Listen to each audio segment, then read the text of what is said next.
we're going to begin our Randy and Bill and who? Oh, Susie. Right. special meeting. We'll start with the Pledge of Allegiance. Okay, how are you? I pledge Allegiance to the flag of the United States of America and to the republic for which it stands, one nation, under God, indivisible, with liberty and justice for all. I believe there's no emergency modifications. There is none. I'll look for a motion to approve tonight's agenda. I'll move to approve. All second. All those in favor? Aye. Aye. None opposed. I believe, are we going to take public comments or are we going to walk first? Either one. At some point, just public comments. I think we should walk first because then you might have comments after you've walked and seen what you have to say. So bring your hats and your sunscreen. So there are two papers, right? Mm-hmm. Two-sided papers that would help as we walk. And Ron, why don't you come up here and join me as well? So for those who don't know me, I'm Andy Cantwell. I'm the Assistant Superintendent for the school district. Ron Tyndall is our bond manager overseeing facilities and our facility plan, so I've asked him to join me, and so we'll be leading the tour today. Just so you know, our Director of Technology, David Rogers, has a camera right now, and so for those who are unable to make it here tonight, we'll be able to, via YouTube and on our website, be able to get some sense of the tour we're about to go on. So hopefully you did pick up the 2 sheets of paper. It's actually 2 back and front sheets. You'll notice that it appears perhaps a little confusing at first. The initial map, the first one, this one, will show that we have 2 separate parcels here.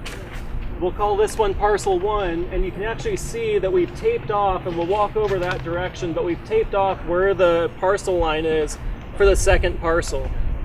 What's a little bit confusing is if you go to this other map that we provided, the one that's in color, I think it's in color for everyone as well, yeah. We actually have divided it into 3 sections. Now, section 1 and section 3 are still actually only one parcel, but we divide them up for 2 reasons. One, because there are actually pretty different uses between the 2 sections, and we thought it was important to differentiate. And 2, and more importantly, the City of Ojai's housing plan actually I'm sorry? That's the overlay. Exactly. The overlay is section 1, does not include section 3. So this is the first place we're going to stop. We'll go to each of the sections where we think there's a decent view of the surrounding buildings. We're not intending to actually go into the buildings unless there's great public interest in that. There's public interest. Be clean. Yes. Could you comment on the parceling of the lots on the back side here? What does this mean? Sure. So this is a continuation of this side here. So again, there's 2 separate parcels. The one that has the red outline shows the 2 parcels for the district office property. Oh, are you asking? Are you asking the 11, 12, 13, 14, 15? Yeah, why is there it looks like a historical lot structure? So it's a single parcel, but it appears that it has been subdivided. There's no differentiation though on the parcels haven't been broken out, and it all has the same zoning. So it's a single parcel, but at some point it was. I'm hearing multiple votes behind me for going in. We will be. Yeah, so we do have a few classrooms still in session, adult ed right now in the Chaparral classroom, so we won't have an opportunity to go into each of those, but we will open up at least one for a sample. But you guys can see the horseshoe, which we describe again in the narrative form of your documentation as section 3. This is 3.4 acres, pretty much the buildings that you can see from here and over here. Included in this section 3, we have the Chaparral Auditorium. We will go in there last before returning to the boardroom, but we're actually going to make our way around this way first. So behind you, this is the original Ojai, or one of the original Ojai Elementary wings. You can see that's currently being used for both our boardroom and then business offices, and we have a conference room on the far, I'm sure everyone's oriented, but this is the west side of the property, east side, south, and north behind me. So the west side of the property, the far end, is where we have our main conference room, other than the boardroom for the district office properties. Room 4, classroom 4, is a former classroom that now is being used for our staff break room, as well as there is a conference room available in there. We seldom use it, but there is a table and chair set up over there. And then for some storage as well. So that's the main use. Room 4 is not as utilized as it once was. Rooms 5 through 9 are chaparral. So we have adult education currently taking place in room 5, and we have the chaparral high school classrooms going down the hall. Each of those are being utilized as classrooms throughout the day. Behind me, this is the special education wing. On the west side of the building, we have our occupational therapy. We will go in there and you can get a quick glimpse. Really neat program that we have in there for occupational therapy. The special education director's office and our staff supporting the district-wide special ed in the main building. And then the trailer you can see over here on the east side of this parcel is actually where our psychologists meet. That's psychologist office buildings over there. Okay? Good question. Yes. Does the board intend to keep all these buildings? So at this time, the board is beginning the process to request proposals from entities on possible uses of this property. There's been no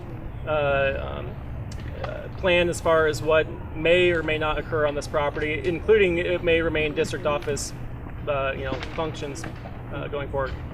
But what the district has requested bids or proposals on is the idea that this would be a ground lease. And I'd also like to point out, I mean, in terms of this section, that actually was changed. It used to be Thane, you had where's Yeah, Thane's really school? great Remember picture. you had that Yeah. picture? That was a 2-story kind of It was actually wooden the structure. tallest structure in Ohio. Yeah, so that has already changed in terms of, historically what this was as an elementary school. The It has tower changed. was also much higher, Yeah. and it was remodeled and cut down. So that's one thing I think that's different. Yeah. It's no longer present. So we will actually go over on this side. Well, let's actually walk that way real quickly since you guys do want to see inside the classrooms. We'll do a quick tour through the superintendent's wing.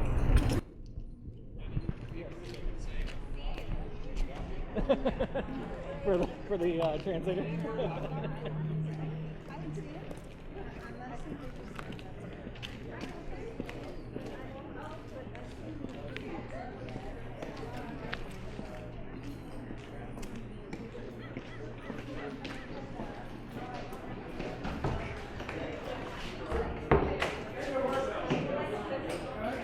Open this so folks can see in here the conference room.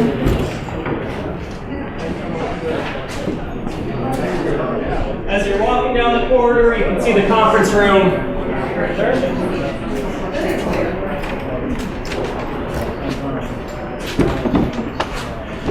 In this building, we have the Ojai Valley Neighborhood for Learning. Our first 5 program offices are right here, as well as our curriculum and instruction department and the personnel commission's office.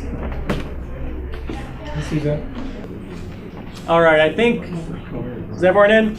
So this is the building that is referred to, at least on the maps, as the superintendent's wing. So this is our human resources department. The office right down here is classified human resources. The room over to the north side central of this building is the certificated human resources. My office is on the far west side of this building. Then Dr. Bangser's office, superintendent's office, is over here. We have 2 restrooms in this building, as well as we have our safe and our most secure storage area in this building over to the central, right where Teresa is. All right. That's it. Tell everybody where the safe is. Yeah, we keep it Combination secure. last time checked. The safe is safe with you. All right, so feel free to meander through the rooms as we make our way this way. So I stopped here just to give you an opportunity again to see the full south side of the campus. My understanding, having met with a few former students of the Ojai Elementary School, the superintendent's wing has always been used as administrative office buildings. Marilyn, maybe you know as well. My understanding is actually this has always been the superintendent's wing. This wasn't ever even the principal's actually. I think the principal and the main school office were now where you are, where that mailroom was, And then the actual elementary school went both north down this corridor and then along these rooms here. So we do have one picture that Kathy's found of actually what we believe to be a prior existing, the original elementary school building that was up here on the south side of Ojai Avenue. It's in the hallway that we walked. Yeah, exactly. There's a picture there. We haven't substantiated it, but there's some who believe that that building actually is now what's the special ed building, or at least the foundation of it was moved back. Well, the foundation that could be moved. All right. You can also see the thing going back to your discussion around the larger building and when we had an actual bell tower compared to now where we have the A bell out front here. Since we're going to do the full tour, we are going to actually go ahead and walk this way and we'll make it down to Chaparral Auditorium. Full hazardous material abatement of both lead and asbestos that had previously been part of the paint and the windowsill mastic. These tiles, similar to the ones that you've seen a few other places, are from a local Ojai artist. We were able to secure these tiles online. So while we replaced the tiles that previously were chipped and broken, we're able to maintain that spirit that was previously part of the structure. So beautiful tiles. All right, so this is of course Chaparral Auditorium. You can see we have the stage up here. We are going to walk through the kitchen as we exit to go toward the back end of the property. Currently the kitchen, you'll see, is in pretty poor condition. It's not currently actually licensed with the health department. A few things that we've held off on doing until there is a decision made on this property. But any questions on the auditorium? When was it built? Great question. I unfortunately do not know. We have plenty of Ojai historians here. Does anyone know? Marilyn or Kathy? Was 29? Yeah. Within a few months of Black Friday or Thursday. Yeah, There's not spaces that room back there or anything, it's just a stage. There is one office building that's on the east side of this building that we'll walk past as we leave through the kitchen. But does it connect here to the stage? It does not connect directly into the stage. You actually have to leave the office to come back through here. Yep. What's the max occupancy of the space? Can you see a sign? I honestly don't know. I apologize. Back in video, it says 11, I say that. Yeah. Are these walls reinforced or unreinforced? Ron, do you know, are these walls reinforced or unreinforced? I would hazard a guess that they are unreal. Wanted to do a couple of core studies. It is core. All right, we are going to walk through the kitchen on our way out. Yes, you can also note there's no air conditioning. It's not something that we Most of the doors are open. Dinner will be served in an hour.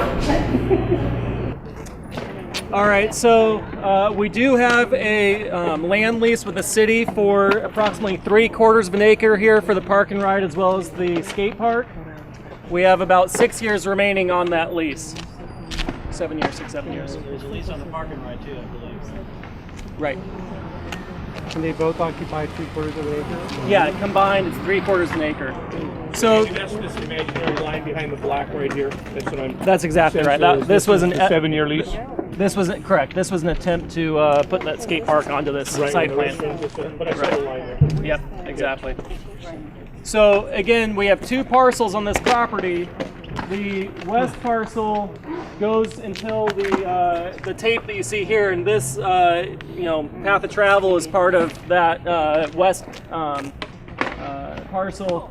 East parcel is the approximately 2.5 acres, 2.6 acres, including the park and ride and the skate park. So Andy, Yeah. buses, Metro, I guess it is, have an easement then if this is like the Ojai Unified property, they have an easement onto this driveway? They don't have anything with us. I assume they have that with the actual city With as the part of the city? park and ride Okay. lease. Okay. I don't know that though. Okay. All right, let's keep walking.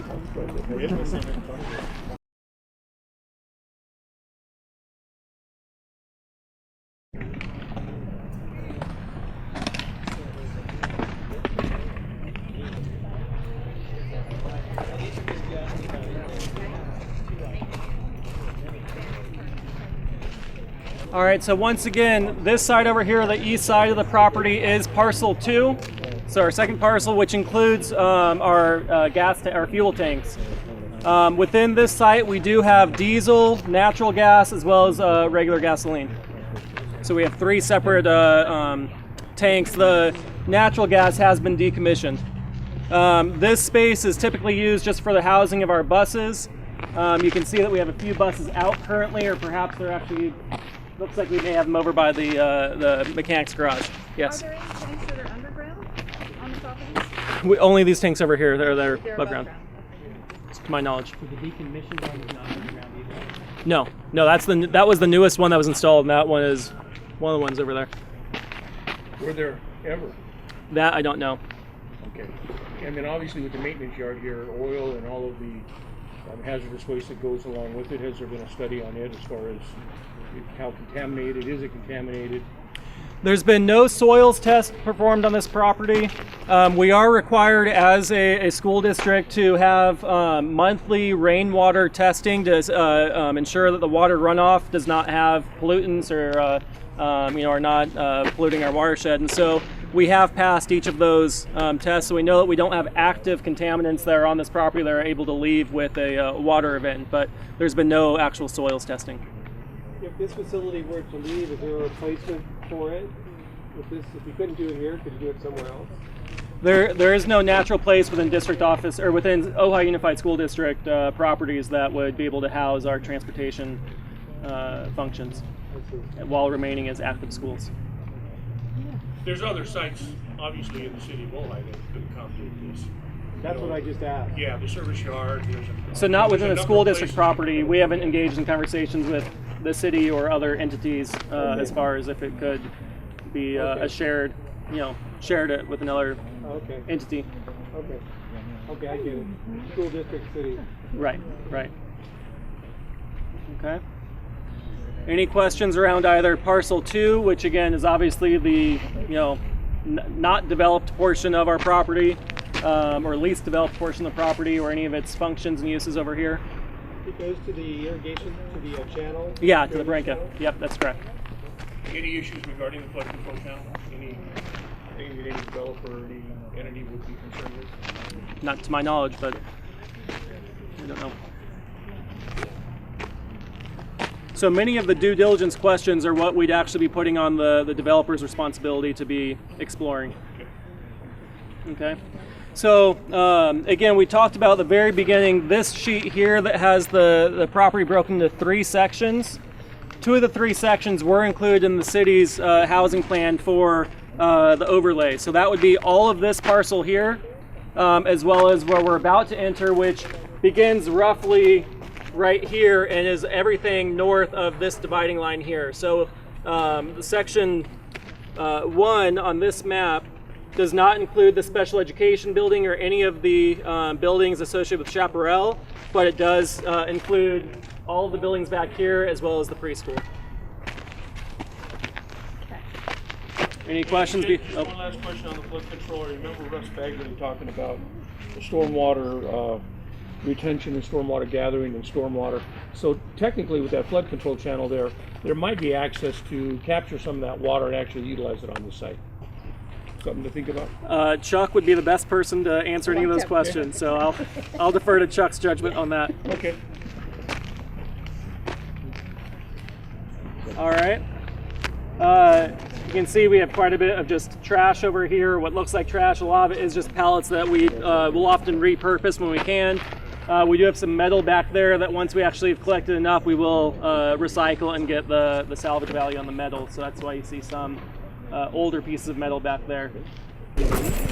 For those who don't know, Chuck Crawford is in our grounds department. He's up this building here is our grounds building. We have 2 employees currently, soon to be 3, who work for the district office grounds department. We have an office back on the southwest corner of this building is the grounds office, and we have garages for our 2 work trucks as well as for the lawn equipment. Home away from home. Yes.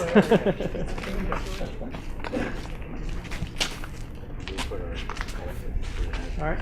This was the other building on this property that's been paid recently. If anyone had traveled through the district office property, really anytime in the past 35 years or so, you would notice that this was in quite a significant amount of decay. The building had been gone without a new fresh coat of paint or any kind of sealant and protection over the majority of the exposed wall because of the known hazardous material that was in the material or in the paint. That was fully remediated just a few months ago, and it has now received its first fresh coat of paint since most of us have been alive. All right. So this back part of the property, this building over here, this metal-clad building, is our maintenance building. So you'll see that just like here, we have 2 grounds trucks and then grounds equipment. This building houses our 2 maintenance vehicles as well as maintenance equipment. And then in the far north part of this building, which we will open up, is where we have offices for Ron Tendall, our bond manager, our maintenance coordinator, as well as our nutrition services director, and then all of our maintenance staff. So we have a total of 6 staff between the maintenance and grounds department.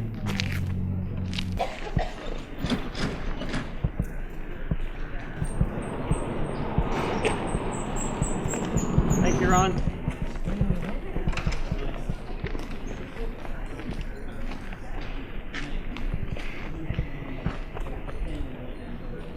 So we'll actually walk through the maintenance garage. Please be careful. We do have some equipment around the building, but we'll walk through this way. You'll be able to come through, see the offices, and we'll come out and you can see the transportation building.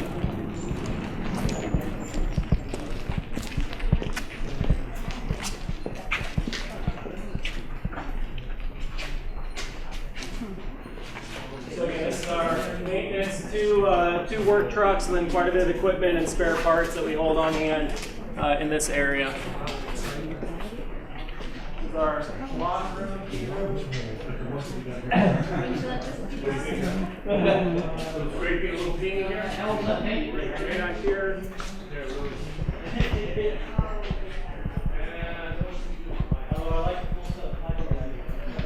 We have offices on both sides of here. Our nutrition services department is housed here, and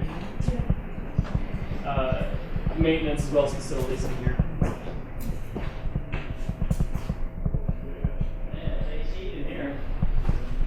Yeah, it is actually air conditioned in this building, which is nice.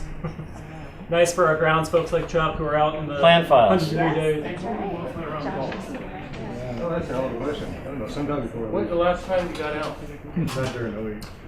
All right. I know that most people can't hear, but our nutrition services department, we have kitchens at each of our sites. However, our district office nutrition program is housed, our director is housed right here in this office, as well as we have her office manager, office assistant is here, and then she has one other worker through the Ventura County Farm to School Collaborative who's housed with her in that office. All right. You wouldn't need stylish how to work. Yes. Doesn't she?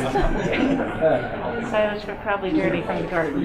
Blinded by the light, that's all I know. Nice. I never get to see the inside of these. I always go right there and get candy at Halloween. Oh, right. I never go in. It's just the fact that they're so low. Huh?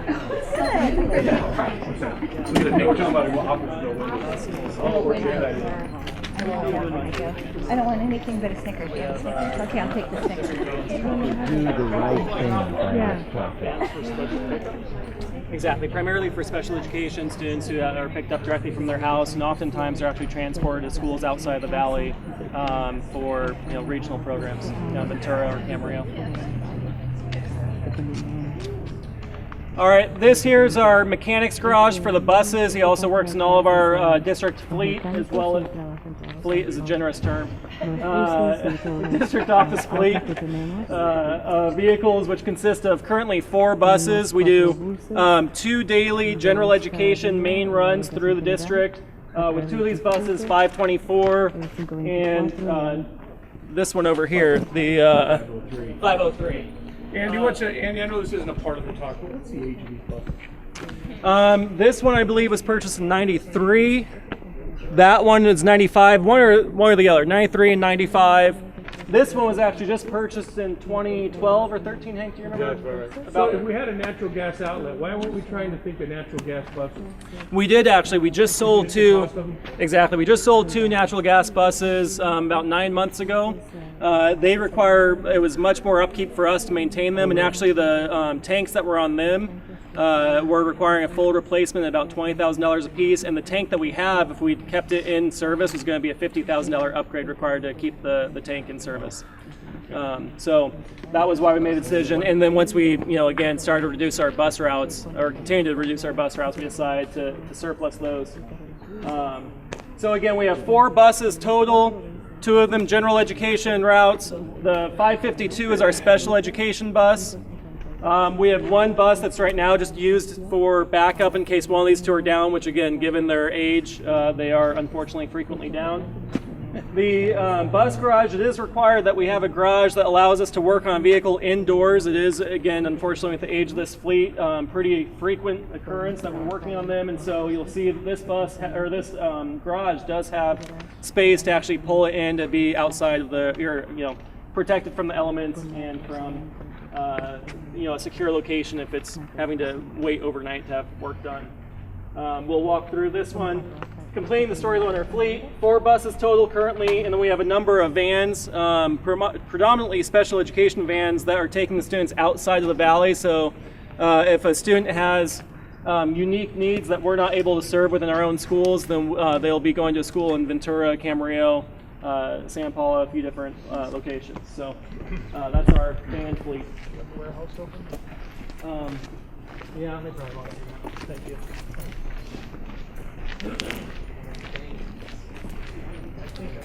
Speaking of aged vehicles, you can see our bus mechanic's truck.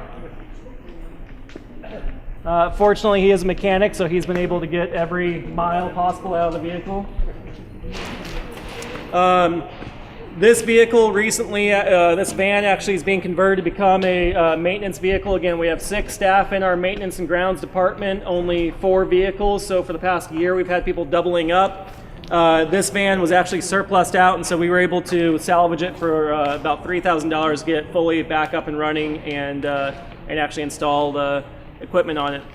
You can see in here as well, we have a few other, our forklift and one of our riding lawnmowers, but this door on the north end of this building has the ability to be opened up, and so again, a bus can actually come all the way in through one of these 2 entrances, depending on the size of the vehicle.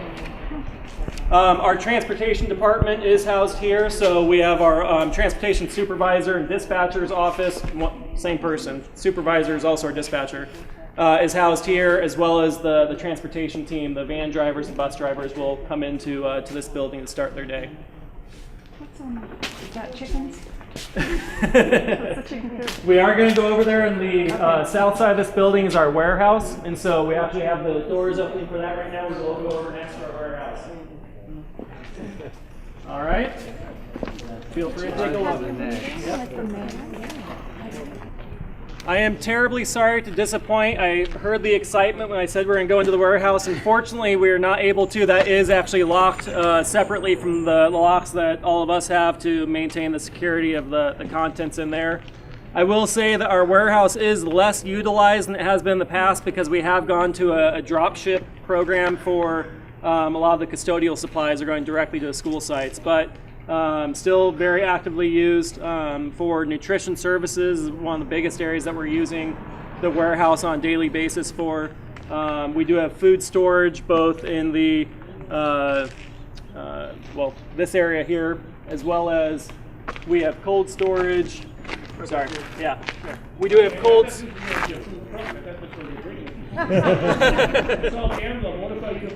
You don't want me cooking. So we have cold storage here, or at least cool storage, and then we have one more actual storage unit that's used for food storage as well.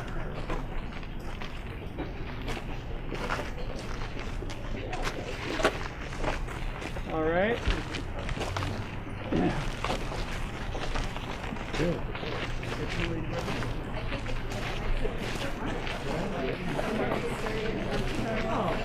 the others, like elementary schools, they're talking about, like condensing and closing those one down and moving it, condensing together. Is that still? It's over. The answer was no. No. I would like to see a culinary chaperone. Oh, they do the ones I do. Yeah. Okay. Chaperone, part of Not their, quite retired yet. So this is the horticulture building.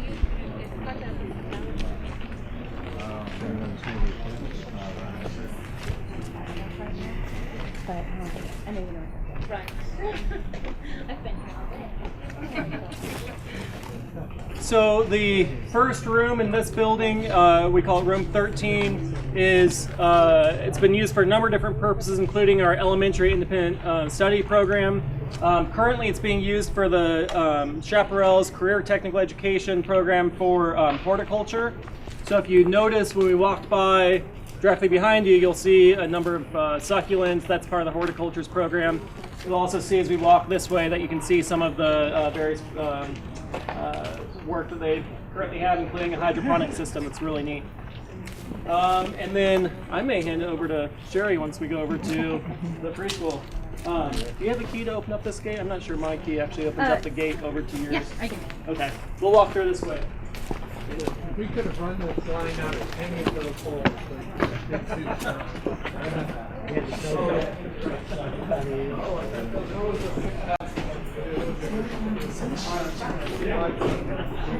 I know. Gotta get everything on video. Wow, it's much more elaborate than the last time I saw it. Garden boxes and everything.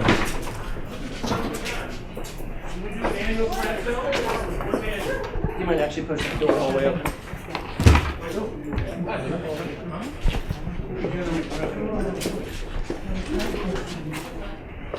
Okay.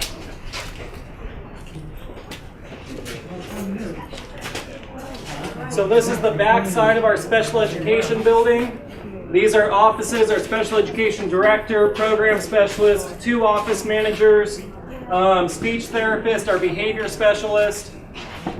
I think that's a stop. Yep. Again, our psychologists have their own trailer outside this building.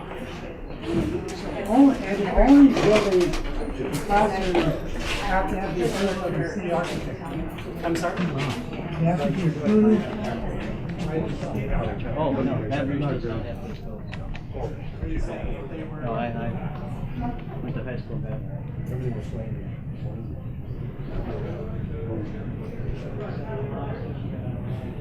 All right, so again, that's special education office buildings, director of special ed, speech therapist, behavior specialist, 2 office managers. We have 4 speech therapists total, so they have a couple spaces there.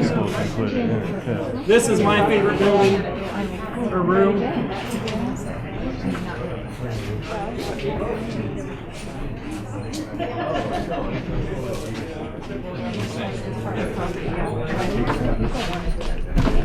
This is our occupational therapy classroom. So again, this is special education that's working on various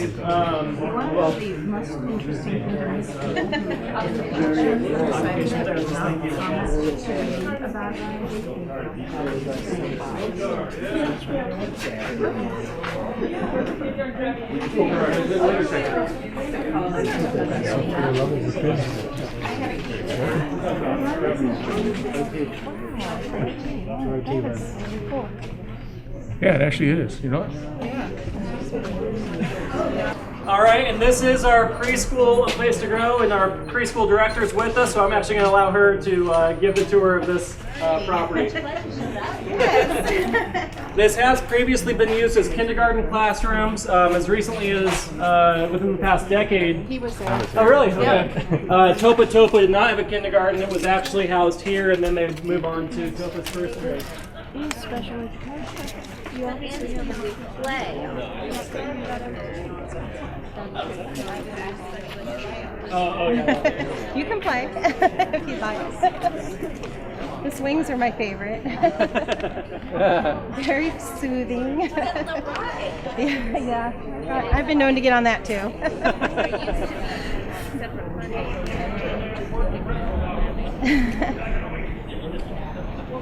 So this is the preschool, a place to grow. If you're not familiar with the preschool program, it is an inclusion program, which means we do have students with special needs, as well as students that are typically developing. Right now we have an enrollment of probably about 42 students, and 15 of those are special needs students. We have 2 classrooms. We utilize this one classroom right here for our special needs students, as well as a group of typically developing students. And then the other classroom over there is used for kind of our overflow, typically developing students. In the past, when we've had really high numbers of special needs students, we have had them in both classes with an additional special education teacher. But right now, we are only using the one classroom. Can I ask a question? Yes. And to be serious, I don't know. When you say special needs, who makes that determination? There's a and how do team. they qualify to be into this facility? So there's a team of special education teacher, the occupational therapist, the psychologist, the speech therapist. I think that's it. They meet with the children and do different assessments. And based on what they see, there's guidelines that they have to meet in order to qualify. Just gonna go back a step. Yes. Explain the law and how old is the young person may be, and what happens when he or she reaches that age. So children have to be 3 years old to be in this program. If they have been identified as a special needs student prior to being 3 years old, they receive services through Tri-Counties. They don't receive it through the district. Once they turn 3, they transition over to our program. So, and they stay with us until they're ready to go to kindergarten. When they go to kindergarten, if they're special ed students, they could continue into a special ed classroom in the kindergarten classroom. Our goal is to not have that, but it doesn't always happen, so.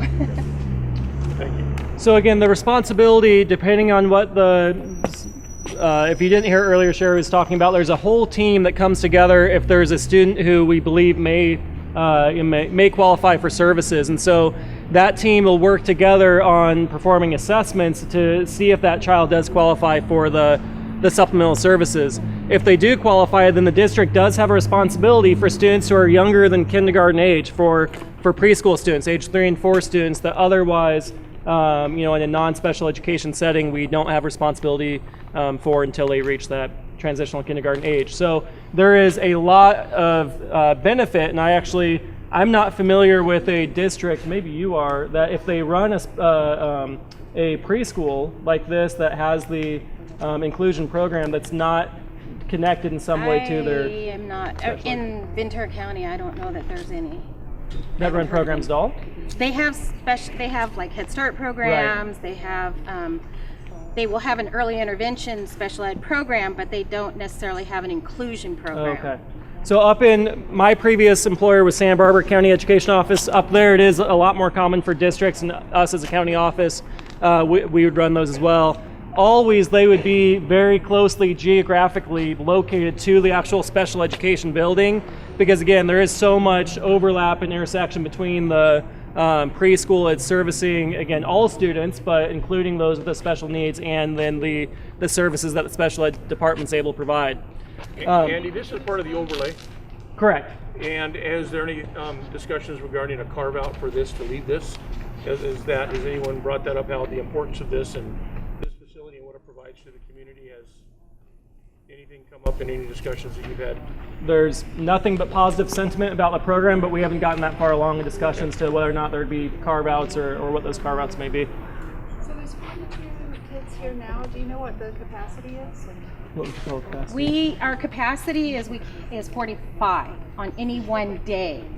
We don't have students that come Monday through Friday in a preschool program. Sometimes they come just 3 days a week. So we could have, a couple years ago, we had an enrollment of 58. But on any one day, it's 45. And that number is determined by the state licensing. They come in and look at the classroom and check it out, and they say, okay, you can have 45 students on any one day. How is this funded? Do parents pay money for this? The students that are here as typically developing students, it is tuition based, so the parents pay. There are scholarships available through the Neighborhood for Learning, so we partner with them, but that portion of it is tuition based. Students that are here as special ed students, that is picked up by the district. So that's just interesting listening to that. So you're a profit, nonprofit, in conjunction with the school district. Okay. So all tuition generated by this program does go into the district's general fund. Again, as Sherry said, that for those students who are on an IEP or who qualify for those additional services or the special education services, the district does pick up that cost. We do receive some funding sources, some federal funds, and some amount of state special ed dollars that go towards servicing these students age 3 to 5. But then for those who are not special education students, they are tuition paying, and that helps offset the cost of the overall program. Except there is sort of like free and reduced lunch, there is a program that helps people who can't afford the preschool. It's the Neighborhood for Learning has scholarships available to families. Exactly. It's not district, well, it's not district money, right? It technically goes through our general fund as well, but it's coming from tobacco tax. Right. And it's set aside for first 5, wouldn't be able to be used for our general purposes. So again, a few benefits of this location, both its proximity to special education, the actual office, if you see that green door on this western side of the building, it's actually a speech therapist office. Sherry's offices are on the other side of the wall within the classroom. There are a number of requirements around running a district-operated preschool, including the amount of square foot of play space there must be outdoors for a campus of this size and the type of equipment that we can have. So this would certainly be one of the more challenging aspects if we were to have it housed in a different location. All right. Unless there's any questions, we're going to head down south down that corridor. We will go into one chaparral classroom. Room 10, the first room that you'll come to is our offices, so that's where the chaparral principal, Becky Beckett, is, as well as the office manager and our general front office.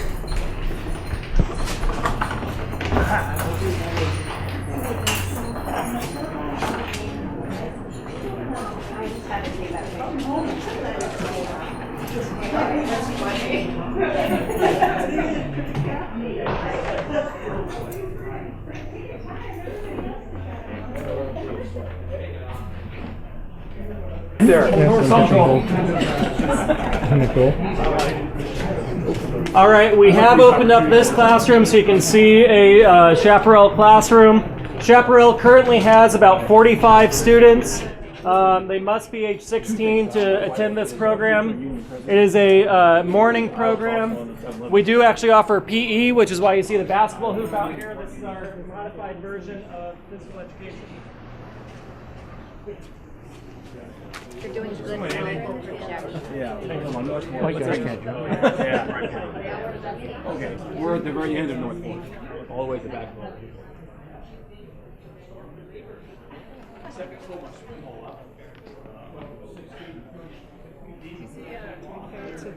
All right, so once again, this is the front end of our, or the front of the special ed building that we've already seen. So office buildings, occupational therapy, horticulture classroom. Down this wing are the rest of the Chaparral classrooms. As we talked about, room 5 is our adult ed class, and I believe that there are students currently in the class. And then we've already talked about room 4 is the district office break room / storage / overflow conference room. That does conclude our tour. Okay, so now we're going to move to the public comments. Now that you've all seen the property, I do have one speaker form, but you'll have time probably for question and answers. We're probably going to open it up. Do we need Kathy? You need to take notes. I'm not so good at taking those notes. Okay, so I'll take them for the first speaker. Brian Akins. Hello, I'm Brian Akins. I'm the Vice Chair for the Historic Preservation Commission. I'm not here representing the commission. I'm here representing it as a member of that commission and someone very interested in the history of Ojai Valley. I'm sorry, you're not representing them, or you are representing them? I'm just a member. You're just a member? I'm here as I an see. individual. As an individual. Thank you. They make their own vote, but I'll share that with you in just a few minutes. So, as such, the Historic Preservation Commission, to try to get out in front of what was going on with the Ojai Elementary School, Nordoff Elementary School, Ojai Elementary School, requested money from the City Council early 2016, late 2015. We got that funded by the City Council. We selected someone to do the historic report, sent them out to do that, and because of a variety of things that took place, they're getting the information that they needed in order to prepare the historical report, caused that report to be delayed. We first found out that report was available to us when Councilman Wyrick, who was here, offered that report up in a motion. We then actually finally got the report, again trying to be in front of this, and now we got behind it because of that delay. We met a week ago Thursday in the Historic Preservation Commission meeting with our 6 members there. We reviewed the historical report that was provided to us, now matter of public record, and went through the different locations that are on here, the cafeteria area, the U-shaped, and those are the items that the historical report focused on. However, more information at that meeting was brought to our attention regarding the kindergarten classroom. Kindergarten classroom will have the architect Maynard Linden. He created a whole new design in doing elementary schools. You can see that. I can see that in the windows that were there. It's the raised ceiling, the windows coming in from above, letting that light come in and flow. So he designed not only this kindergarten room, but he designed the Miners Oaks School, the Miramonte School, and the Oakview School, all of which he received awards for those. So we talked about it, we discussed it, we'd read the report that we've been waiting for so long. Discussed it in detail, talked about the different buildings, talked about the importance of each of the buildings, added the kindergarten room onto our discussions, and a motion was made and seconded by a member of the Historic Preservation Commission, and by a vote of 6-0, the HPC, Historic Preservation Commission, unanimously nominated the Nordoff School, Ojai Elementary School, now Chaparral School, the entire grounds as a historic area. And so that nomination will now go on to the City Council, and we passed that along to them. But I did want you to know that this property, again, was discussed individually by the buildings, and then in order to protect the buildings, the grounds as a whole, the whole grounds were nominated as historic structures. Now, the fact that something is nominated as a historic structure doesn't mean that it stays as some classroom, as some offices, ad infinitum. There's a lot of buildings that have been repurposed. You saw the old church over on the corner opposite the kindergarten room. That's a historic structure. It has seen several different things. The St. Thomas Aquinas Catholic Church, built in 1918, a national landmark, now houses the Ojai Valley Museum. I'm on that board. Neff Lounge at the Ojai Valley Inn, which was originally set to be just a lounge and stayed that way for many, many years, has now been modified to a certain degree, but still remains repurposed, still remains its historic landmark status. So again, you can go to the city landmark list. You can see all of the different landmark places, see how they've been repurposed, reused, but still maintained their historic authenticity. A couple things to keep in mind. In that study, it said that the cafeteria, because it had stayed basically much of the way it was originally put together, the people said it was eligible not only as a city landmark, but also as a landmark with the state of California. Because of the changes that took place mainly in 1954 when they lowered the tower from upper and then lowered it because of the earthquake requirements clear back in 1954, that there were things that caused the U-shape not to be eligible for nomination to the state of California. However, it was found to be eligible for nomination as a city landmark. So again, just wanted to let you know where the Historic Preservation Commission is. Thank you very much. And who was the company who did the historical report? Provenient, they're in Santa Ynez. They also did the historic report for the Smith Hobson House, which is where City Hall is, at the Historic Preservation Commission meeting the month before this last one. We nominated the Smith Hobson Grounds Estate as a historical landmark also. I was unclear on a couple of things. When you talk about the whole property, does that include section 2 on this map? And the does. Warehouse maintenance building? It does. It included, again, the thought was to include the whole of the property in order to not see the landmarks parceled out. And Again, the skate park as well? Well, skate park is a part of that property. So again, there are repurposed methods for doing it. But it was done as a whole because I believe in our guide that we did, the kindergarten is in one parcel and the U-shape is in another parcel? No, they're a single parcel. The parcel, again, is an east-west division. In this map, you see the sections. We've created separate sections for where the preschool is. Okay. But that's only because of the housing overlay with the city included that section, but not so this. That's section 1. But that's still a single parcel. This is section 3. 3. Right. Section 2 is over on Right. the east end. So sections 1 and 2 are part of the city's housing overlay, but section 1 is, Part of parcel 1. Part of parcel 1. And then maybe I need to reread it, but at the beginning of the report, it sounded like that the Chaparral Auditorium did not qualify for state, and then at the end it said it did. So it took us approximately, I'm guessing, 8 to 10 months to get the report, and within a matter of 36 hours, it had been changed twice. So originally, a report came out on February 4th that's stamped for that. Then a report came out the day before we met for the HPC. I went over to pick up a copy of that report, and the most up-to-date report making an adjustment on the cafeteria, including it as being eligible to be nominated to the state of California, is in the report that's dated that morning, 9 o'clock. So there was some confusion. Craig Walker, local historian, past member of the Historic Preservation Commission, pointed out some clarifications. So I have a question as well. Sir. You recommended the entire grounds be historically landmarked? Nominated. Nominated, okay. And now I know that there was conversation about the pepper trees along the main drag, but what about the fuel dump is historical? It's pretty hard to single out a separate area. So again, what we do is we make a nomination that goes to the city council. The city council are the ones that actually designate something as a historical landmark. So if the council were to look at a more tailored designation? That is certainly within their purview. And where would the commission be on that? I'm not asking you to speak for them, but just sort of what I'm hearing you say is you took the whole thing to be safe. We took the whole thing to be safe.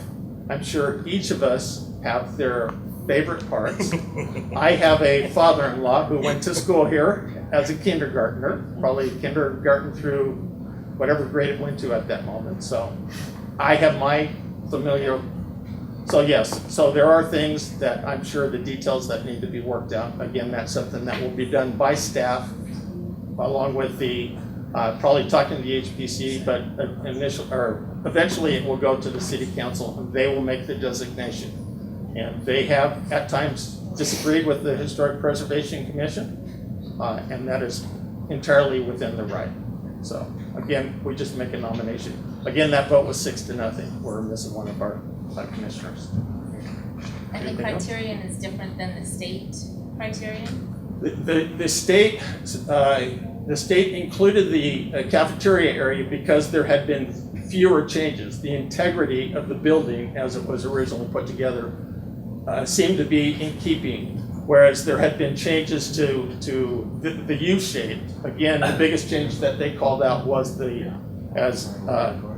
I mean, what they're evaluating. So the state has certain requirements in order to become designated, and the city, I'm assuming, has separate. Yes. Because I thought the state, when you talk about the architecture, the fact that we have other examples of that same architect, I thought, and I could be totally wrong, meant that that wasn't necessarily needing the designation. So I'm curious about the city's. There are, I'm guessing 11 or 13 criteria that are listed. They come with the architect, they come with, is it representative of a new architectural style within the community? This certainly is. Is it associated with individuals? It was found to be. So the criteria goes that if any one of those 11 or 13 are applicable, then it's eligible. For nomination. For nomination and possibly eventually set as a historic landmark. Again, I was looking through the list as I was walking back over here. I don't know of any current historical landmarks, city historical landmarks that are sitting vacant. I believe they have all been repurposed to a multitude of items. As I said, the St. Thomas Aquinas Church is now a beautiful museum. I encourage everybody to come and see it. So that's where my parents were married. I know it well.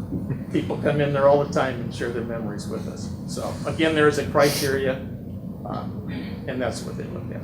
That's what they recommend. But the historical report Provenience Group said that the cafeteria, because it was essentially in a condition similar to what it was built, was eligible for California as well as local. But the U shape, because of the changes, was only per them eligible for, per their recommendation, eligible for a local historical landmark. And how does that work? In my opinion, we're part of the state, right? The school property, we're part of the state. So the state has more power than the city. So if the state says this is not historical, and the city says it is, yeah. Purposely. Interesting. So, okay.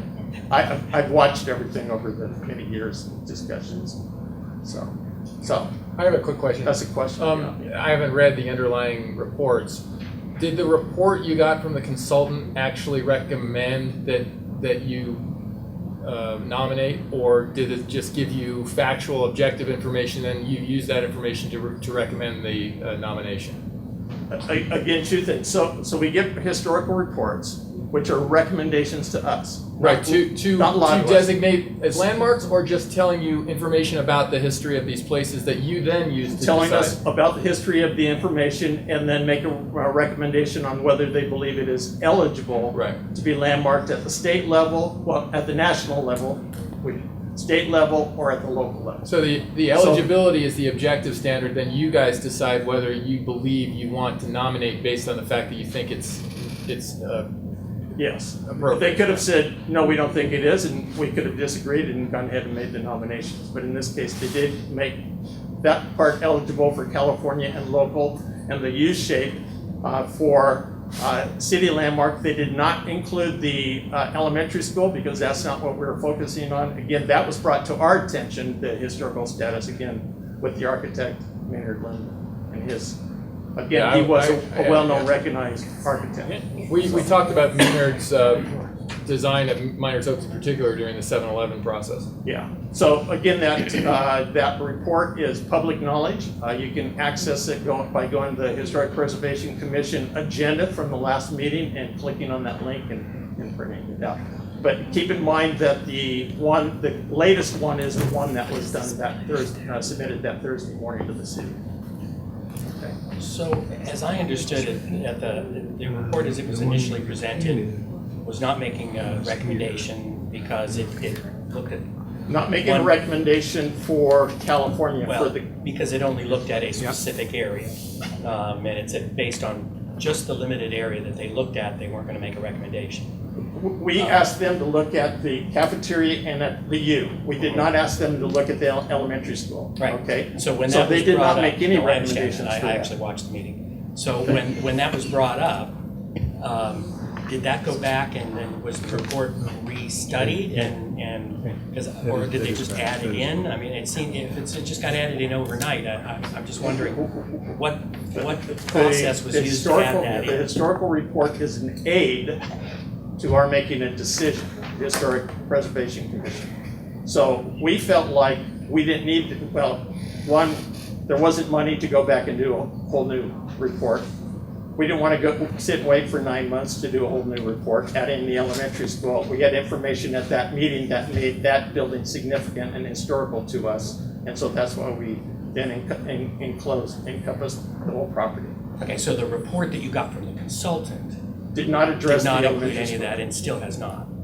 And it won't, because again, we're not going to go back to them because we don't have the funds to do that. Right, so to include the rest of the property and the full grounds, et cetera, was a commission decision. It was. Okay. Thank you all. Thank you. Thanks.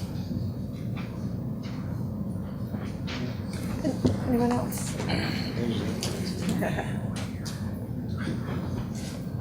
Anyone else want to fill out a card while we're moving around? Mark? Okay, Angie. Excuse me. Well, I wasn't going to speak. There I am. I am not tonight speaking as the union president or chief president. I am speaking as a citizen, so I want to make that very clear. The union, we could not come to any clear vision of what we wanted to say about the property here. So, but I wanted to speak to it just on my own.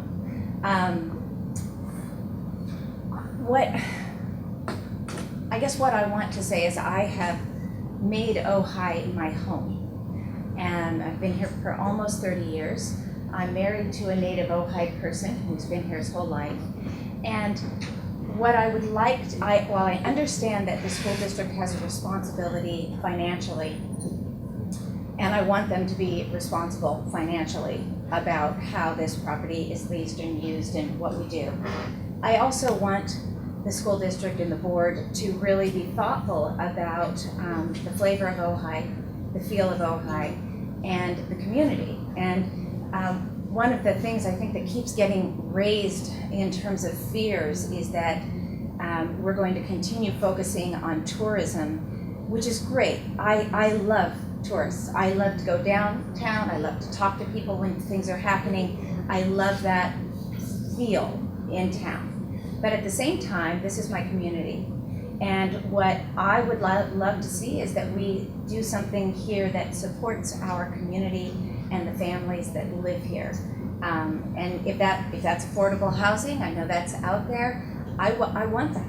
I feel like that supports that supports our school district. If we have people who can live here, who can afford to live here with their family, then that means that we will have children hopefully in our schools.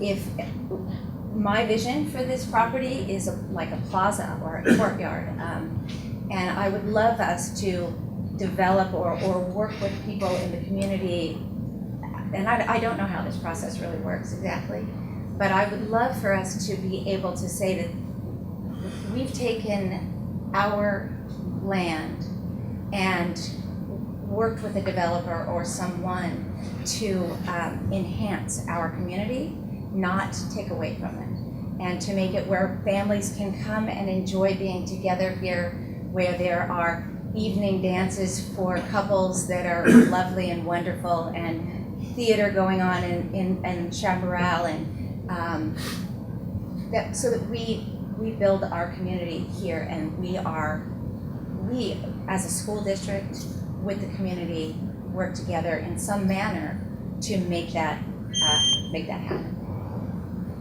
Okay. Thank you. Thank you.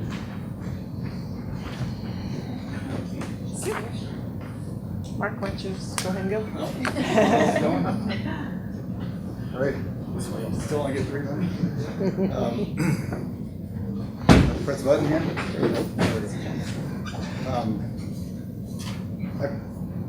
I remember growing up as a kid, all the coolest kids went to school here at Ojai Elementary, and it's got a lot of sentimental qualities to the community. The school does, and I don't think from a developer standpoint or from an architect standpoint, the historic designation should scare away anybody. It should be part of it. And it's a complicated puzzle. I think what you guys are dealing with, and all the different components here and how things can work out. It's going to be a really complicated puzzle for anyone to figure out. And I think partnering up with the city, will help that. A lot of solutions I think will come through that. And the city has, it came to me in the middle of the night, a kind of epiphany that a great use of this. I understand the low-income housing, but a great use would be like a art school of some kind, a Juilliard West sort of environment where we attract people from all over the country and world to practice and study art. And it would, what a great influx of energy that would make into our community and the people who do live here. And and also from a city planning standpoint, I always thought it'd be, since these ideas started floating around, bringing in maybe like a pedestrian paseo from Attila Street and opening up the building and bringing energy from the city right into the property in that sense. But I appreciate the school district being open to what this property could be. It's well underutilized as it is, and I understand that you guys have financial needs, and I appreciate you guys listening to us and keeping this part of the community. Thanks, Mark.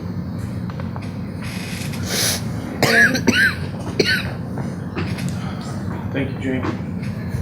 As I, Randy Haney, I'm going to talk as Randy Haney, who lives at 513 Ojai or Pleasant Avenue.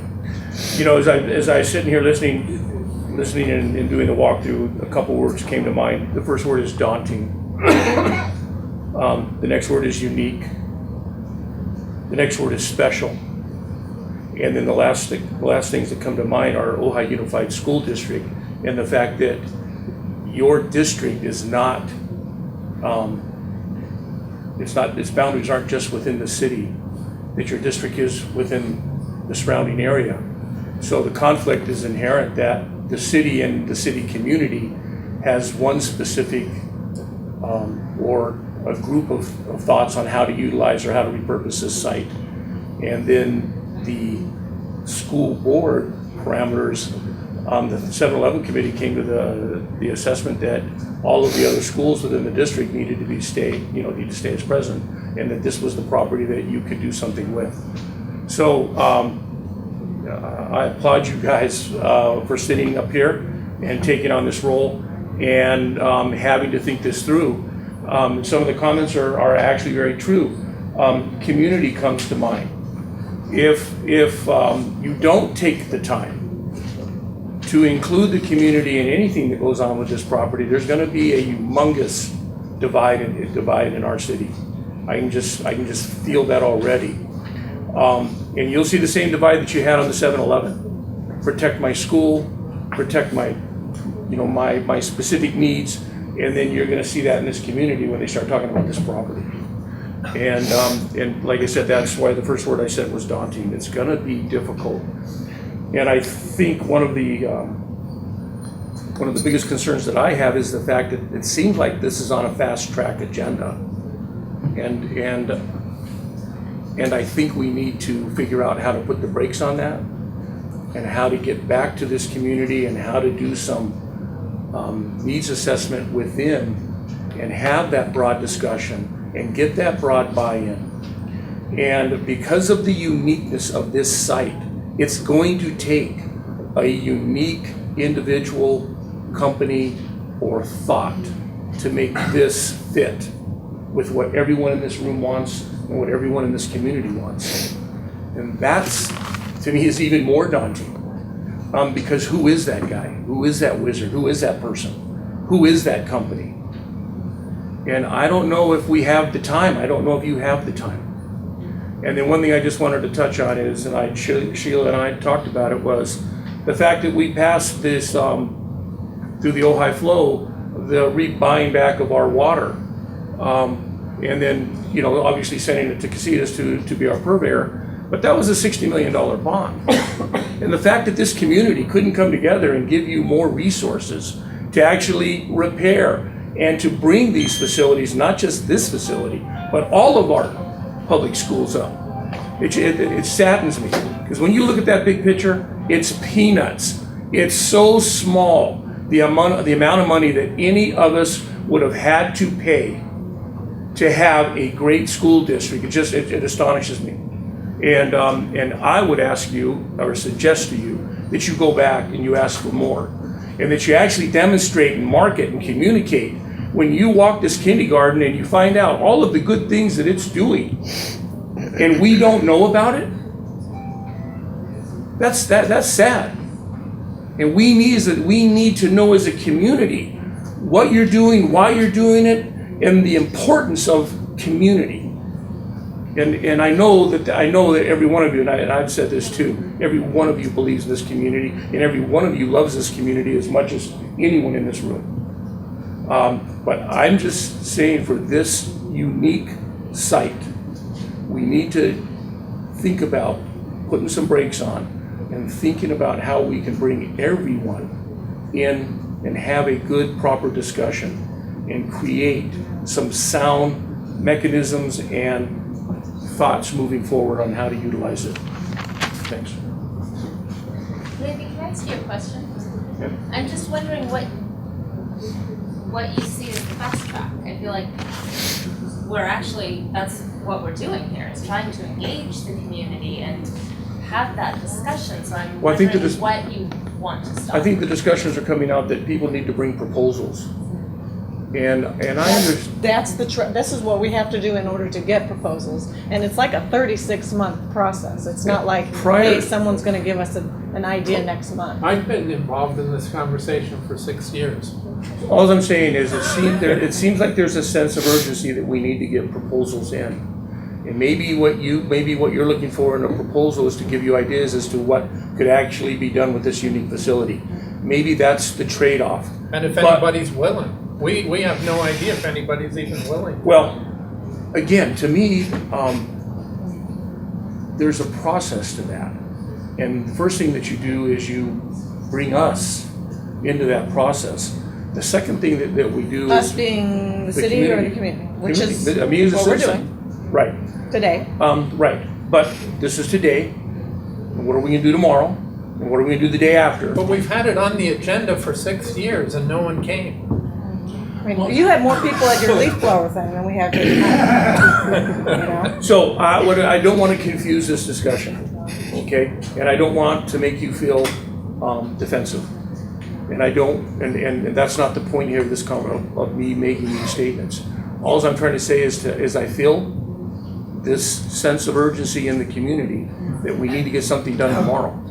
And someone needs to say, no, we don't.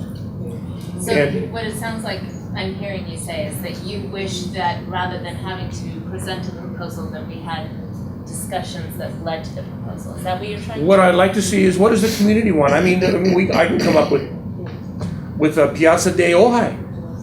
I mean, I see this being a great place for that, but that's Randy. That's not Brian. That's not a number of people in this room. Randy, I think the sense of fast track that you're talking about emanates, as I've had this conversation with a couple of you, emanates from the legal requirements, right, that were identified in letters, right?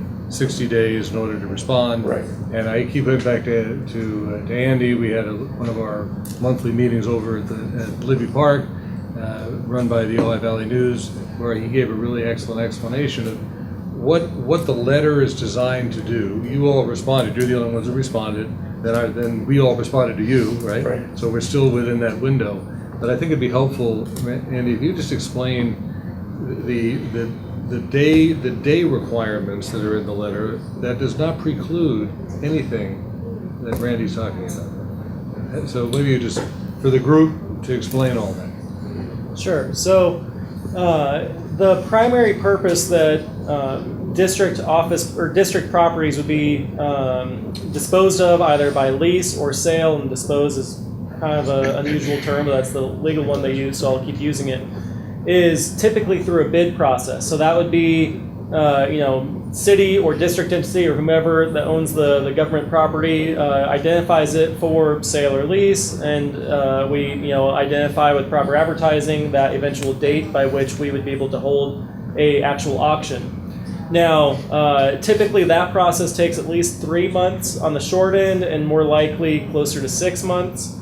The reality is, though, that on a property like this, a long-term ground lease in which we don't intend to sell but rather pursue opportunities for leasing, the bid process is guaranteed not to be the method that will be ultimately utilized.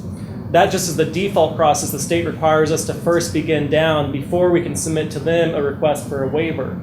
The waiver is what allows us to then go through an RFP of where we can actually engage a little bit more in the conversations where we're not beholden to, the high bid that accepts our offer is the one that we must take, but allows us to have that community conversation around what are our priorities, how do we trade off maximizing revenue for the district with ultimately also supporting what the community sees as valuable in this property. And so in order to even begin the process for bids, we had to send out the initial notices to entities that had a right to have first right of negotiation. So there were 7 or 8 entities. The city actually was 2 entities, both as the Park and Rec as well as the city itself, that had a right of first negotiation before we begin down those paths. The city has exercised its right to negotiate so that it could become the lessee of this property. So that's what we currently are in, is a 60-day window whereby the district and city are to be negotiating how the city would become the actual lessee, the renter of this property. Now, after at minimum the 60 days or however long the 2 parties mutually agree to extend that negotiation window, that holds off our ability to go down the bid process, which holds off our ability to go down the waiver process.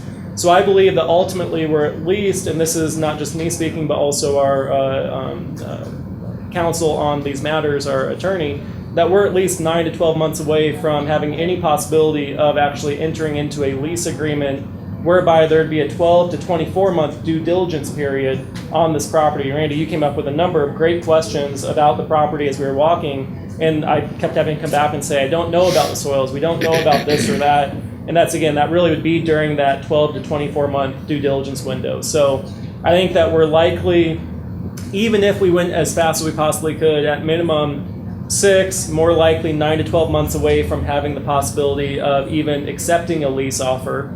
And again, that could be still somewhere between the 3 to 5 years once due diligence is over, or including due diligence with also the actual development. So if something were to occur, we're looking at probably that 3 to 5 year window. Well, like I said, there's a sense of urgency right now, and maybe what you just did, maybe you need to do an op-ed, maybe you need to seriously get involved with the Ohio Valley News or the Star, but someone needs to educate the public on the process, and then through the process there might be an understanding of the speed in which you're doing and why you have to do what you do.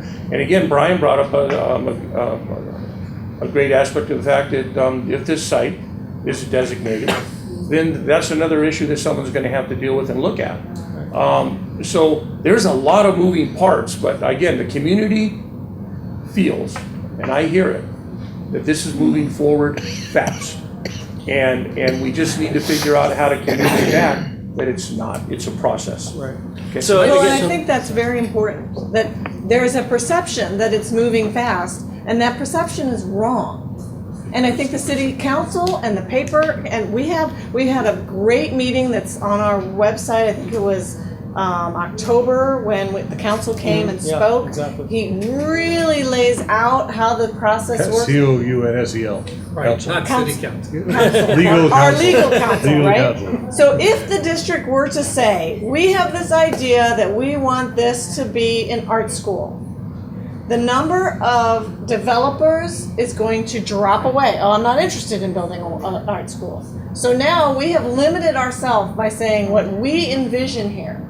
So the process that we are doing is to get to a place where we can say, now we have the waiver from the state and we can hear everyone's ideas. Because if we limit it to, it has to be this, it has to be that, we're limiting the people. I mean, you have great ideas, but do you have the money to develop it?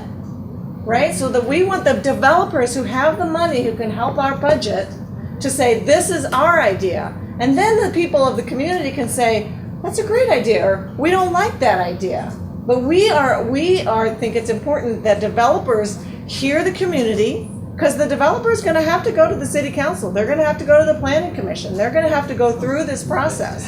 So it's going to get approved. It's going to be something that agrees with the people of the valley. It's not going to be, I would imagine, Las Vegas hotel here. I agree with you 100%, and I'm not going to argue this point. All I'm going to say is if I'm a developer, I want to know what this community wants, so I don't spin my wheels, wasting my time coming up with ideas that this valley and this city does not want. That's all I'm trying to say. I think it's a misperception, and it's an unfortunate one, to confuse the statutory right of first refusal letter with a rush. Exactly. Right? What that does is clear the field for us to have conversations with people who do not want to necessarily be the lessee. Right now, we have to offer right of first refusal to public entities who may want the property, right? That's step one. This is a multi-step, as you well know, multi and compounded multi-steps. So first, we have to clear the field for that. You stop me if I say anything wrong. You're completely right. But once that field is cleared, it's frankly up to us where we go from there. This board has repeatedly said in public, in our recorded meetings, that we want multiple public hearings to hear what the community has in mind for this property, bearing in mind that we're doing this to generate revenue and not just something pretty. Now, I think that the city can judge us by our past behavior. When we talked about potential school closures, we promised to have a lot of public hearings, and we had them to death. I think we actually used the 7-Eleven committee. They probably will never speak to us again because they worked so hard and had so many meetings. So we had an abundance of community input, and this board literally changed their mind as a result of it. So I think, I have to ask the folks out there in TV land and elsewhere to give us the benefit of the doubt, but judge us by our past behavior, which has been inclusive and very deliberative. We've said the same approach would hold true with this. So I think, and I asked our attorney specifically, whether or not this letter, and if the city, for instance, if we were to fail to get to some lessee arrangement with the city, does that foreclose us working with the city? And the answer is absolutely, categorically not. So once the city is either a lessee or not, then the field is open for us to A, listen to the community about their ideas, articulate any restrictions that this board might want to put on a proposal. I mean, I think Jane is correct. We can't just say we want to build this, but we may be able to, I think we are able to say any proposal will need to incorporate these kinds of things in a more generic approach. I don't think there's a rush here. There's a rush to get this step done because, quite frankly, we didn't think anybody was going to want to lease the property wholesale from us. So once we get that out of the way, then it is my hope that not only will we have more community hearings about this, but that we'll sit down with the city council. It seems to me that at some point this is fodder for a joint meeting to hear what the city wants us to hear. I'm certainly curious. I mean, I've heard a lot of things about potential partnerships or leveraging of common resources and all that stuff. I think that's all still out there. Right. So, Michael, everything you said is correct, and just to piggyback on that and to be even more specific as to what I said earlier, I think there's some confusion in the community because we have heard, in fact, the OVN did a very good article on potential possibilities of what could be done with the site with 2 developers who have come forward so far. They have only come forward in an informal process. There's not been an actual formal mechanism for which they've responded to with their proposal. So at this point, the only actual proposal that we could accept would be the city's because they did exercise the right for negotiation. If the city chooses not to become the lessee, we could not, on the next day, accept a formal proposal from any entity. There are a number of steps that I was trying to outline earlier that are necessary before we could actually accept a proposal. So the only rush that you may be feeling is simply the city's right that it has during this window. But otherwise, we still have a very long process. Well, like I said, I'm speaking as Randy Haney. You can sit down, Randy. But I am speaking as that, and as a council person, I will take back, Andy, what you said, Michael and Jane, what this board has said. And I'll take that back into consideration and deliberation when we do speak about it. But I'm just talking from a citizen standpoint, the people that I talk to, that I associate with in our community, that's all. So, and again, I appreciate, and I know how difficult this situation is. I understand it. And I say, keep doing what you're doing, and let's see what happens. Let's see what good comes of this for our city. Could I add something? Yeah. Which is just, it hasn't been said, but it's been said many times on these recorded meetings that we are so committed to a process whose end is yet to be determined that we have also wanted to make sure and have been assured that even our designation of this property as surplus is itself revocable. So we're, whether somebody has a different idea about what would be the best way to get multiple options before the community about what to do with the property, I agree with you. There may be a different way than the one we're doing. But I think our way is a reasonable way. And what our idea is that letting people know who have money, who are truly interested in developing the property, that we are in the process of taking suggestions, taking proposals, is a way to get those proposals before us, before you guys, before the historical groups, before the community, and vet them. As opposed to, we've seen those cartoons, I think, a platypus is an animal built by a committee. Would it really work to get the whole community in a room and say, well, what do we want to do with the property? And then, by the way, is it going to be financially feasible? And, just to us, that wasn't the reasonable way to go. To us, the reasonable way was to put the proposals in front of the community and vet the proposals and the people behind them and their legitimacy and their past projects. And then at the end of it, we may say, you know what, we're just not going to do anything. But we do feel like now is the time to do something to bring this to a head and to start making decisions. And some of it's dictated by law, so some of it we have no choice. But beyond that, I don't think we can say it more than we said it or be more committed to. Nobody up here is looking to do something unilaterally or dictate. Well, I don't think anyone has accused this board of that. I'm just talking about a sense of what's in the community. So I've been up here too long.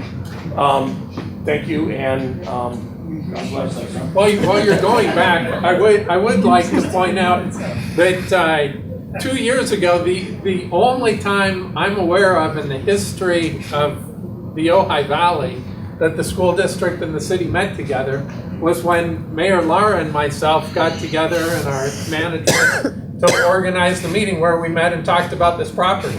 So this is the only topic that the school district and the city have ever discussed. Mostly about landmarking. Mostly about landmarking. Yeah. Randy, the composite of comments up here were just spot on. Exactly right. And it seems to me, just very briefly, there's the statutory piece, there's a political piece, there's an emotional piece, there's all of those pieces. Financial piece.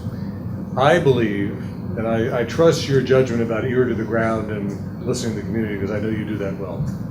I would suggest the reason why you say some people are feeling that is because the first time that I know of, at least in 8 years plus before that, for many years, something's actually happening.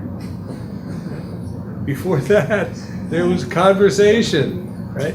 I chaired a committee, I chaired a 7-Eleven committee in 2012. There was conversation. And there was another 7-Eleven committee on elementary schools, more conversation. The board in March of 2015 unanimously said that they would support potentially the leasing of all or part of this property. So that's more than 2 years ago. Right? So here we are now, 38 months later, and something's actually happening, and all that happened was letters were sent out. That's all that happened, and the city happened to respond. We're back and forth a little bit on letter writing now. That's all that's happened. The only thing I would say, and Andy used one acronym, which I'm sure most of you know, but maybe not all, this RFP, so it's a request for proposal, which is what Kevin was talking about, it is a legitimate question as to whether you would have open conversations before you would send out an RFP, or whether you'd send out an RFP to then generate a more focused set of conversations. I happen to agree with Kevin. And I saw some heads nodding in the audience when he was describing having everybody come in a room, a couple of hundred, which we had at Chaparral when we were talking about closing Miners Oak School twice. Okay. Now they had a story to tell. They knew exactly what they wanted to say. But it would be hard for me to imagine, as wonderful and invested as this community is, that you could garner a consensus from that meeting. I think it's better to have a focused conversation about X number of responses to an RFP. Let's say X is 4. Whatever. And the board doesn't have to put every response out in front. Let's say at 10, you could pick the number you want. Anyway, that's all. That's what I think. And no is a valid answer. Yeah, well, and that's what Mike said. You know, we studied it in elementary schools. The answer was no. Andy, could you describe for me a little bit more this process now with the city? The idea that they would become the leasee, what would that mean for the city? They would lease the they would have to come up with a amount of money, or we have to come up, what's the idea that they want this property. That's what the city said in their response to our letter. Right, so in their response, they were stating their interest in beginning negotiations for the sole purpose of them becoming the tenant to this 7.5 acre parcel. So this time, our response to them has been that we are waiting for them, as their interest is in becoming the tenant, is to actually present their proposal. Included within that would be a dollar figure of what they are proposing to rent the site for. And then I think that if that does occur, that we'd engage in the exact conversations that each board member has stated they're interested in, as far as is that agreeable to the community. But the first step at this point, given they're exercising the right to become the user of this space, we're in a period of waiting for both the concept and the dollar figure associated with them becoming the user of the space. And it was 90 days, wasn't it, from the time? Correct. Yeah, right, 90, right. First was 60 to respond to. And if it doesn't occur, as Andy said, even if it's like 110 days, we agree to extend it by 20 days, then everything else you were describing, Andy, kicks in, and we could still have conversations with the city later on. Right. Because they could be one of the 10 proposals in the future. Could be. If they're feeling rushed. If the city feels rushed, that's just to be the first bidder. Right. If they become a bidder 2 years down the line, that's still a possibility. I want to hit one thing that you said, just to make sure it's abundantly clear to everybody that's listening. We had 2 options, one of which was the high bidder gets it, no conversation, right? Correct. Statutorily required, okay? That is the route we did not want to go down, because nobody would have a say in what gets put in here. So the process that we're following is the process to give us the most input, the most flexibility, and the most control over where this goes, because it isn't the highest bidder, it's the one we all like the best. So this was Andy and Hank's recommendation. This gives us the most freedom that we can possibly have. So please be assured that the decisions will be well vetted and very public. And that requires a waiver, correct? Correct. Which we may or may not get. I mean, we probably would. You're absolutely correct. That requires a waiver from the state. I have all reasonable assurances that we will receive that waiver, but you're correct. It is an actual process that you submit to the state. It's not an automatic. I have another speaker, Bill Miley.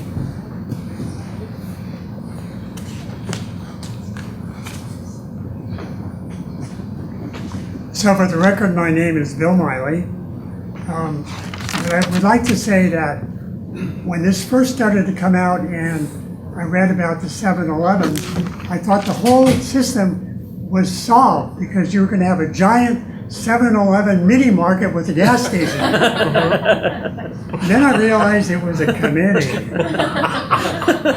Too bad.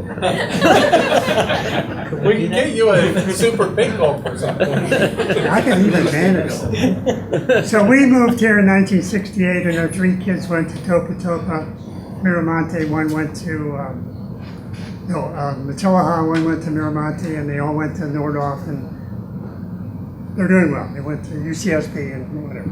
Okay. And that was great. So, my first question is, what's the vision for this educational system 20 years ahead, 50 years ahead, 100 years ahead? Is it going to be getting smaller and smaller? 10 years ago you had 4,000. Or is there an effort to rebuild it, to rebuild the system, to increase the student enrollment, to bring in better teachers?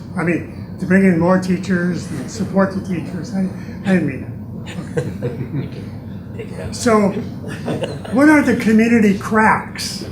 What are the cracks in this community that affect the school district? The housing costs for families, lack of moderate and high income jobs, and having many low income jobs in the tourism sector, which fail to provide adequate income to the families and the people. They can live here.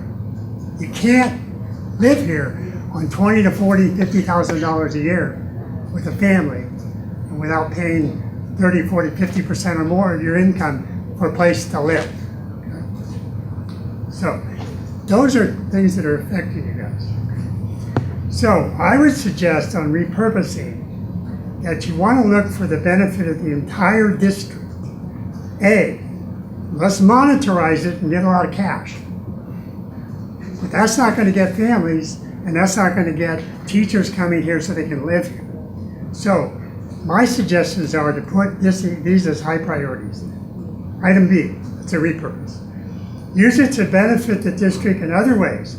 Affordable rental housing for families who work here within the district, and which will raise enrollment right away and forever. And C, use it also to benefit workforce housing for your teachers and for your non-credentialed staff who probably either live with their parents or get the parents home when they die. They cover that right up here. Or don't have to commute from Oxnard or Ventura or get jobs someplace else. So in closing, I would suggest that housing for workforce, housing for people who work here, families, brings enrollment, and workforce housing for teachers and non-certificate credentialed staff eases the recruitment of staff, lowers their stress for teachers and support personnel, so they don't have to pay a lot of money for housing, or they don't have to drive for 2 hours to get here. Anyway, that's what I see. And then put in a 7-Eleven to generate. And how many grandchildren are you bringing? 5. Good for you. They can't afford to live here. They're waiting for us to die so they can take our household.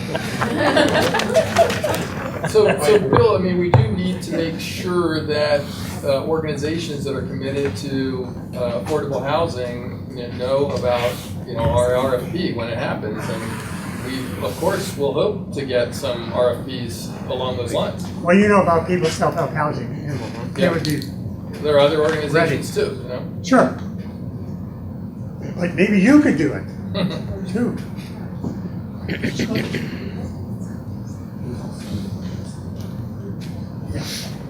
Any other comments?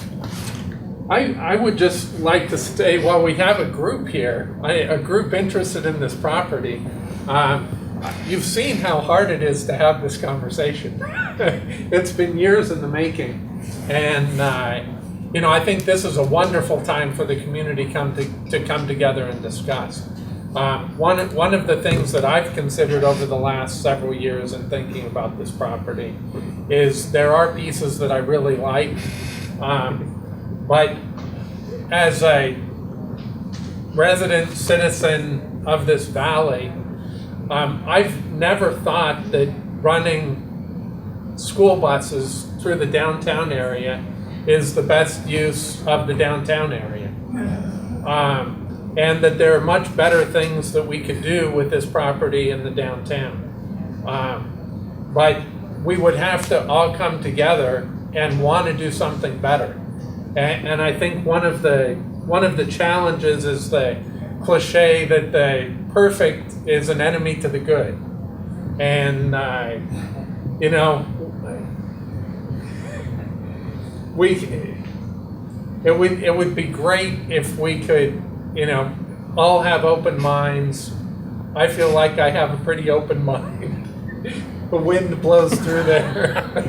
But you know, there's so many things that we could do, and what's going to be the best, I don't know. That's why we engaged in this process, because we want to find out what people are willing to do. One, we want to know what the community thinks generally, what the city thinks, what people who actually have enough money to do something think. You know,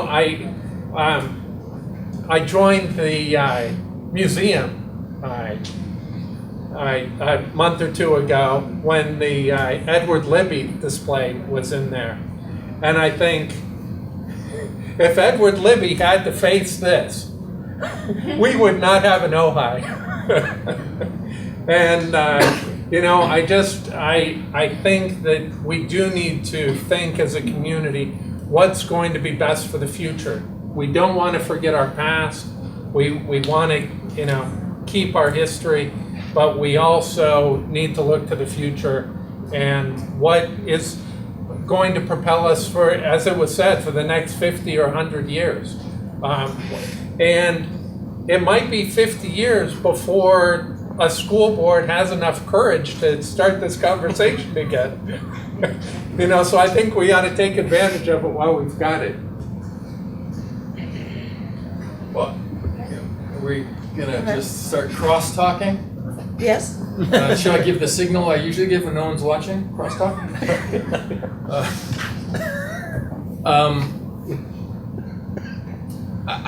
One of the things that Randy said I think is really interesting, and I'm just thinking out loud, which is that there's a real philosophical fork in the road over a development that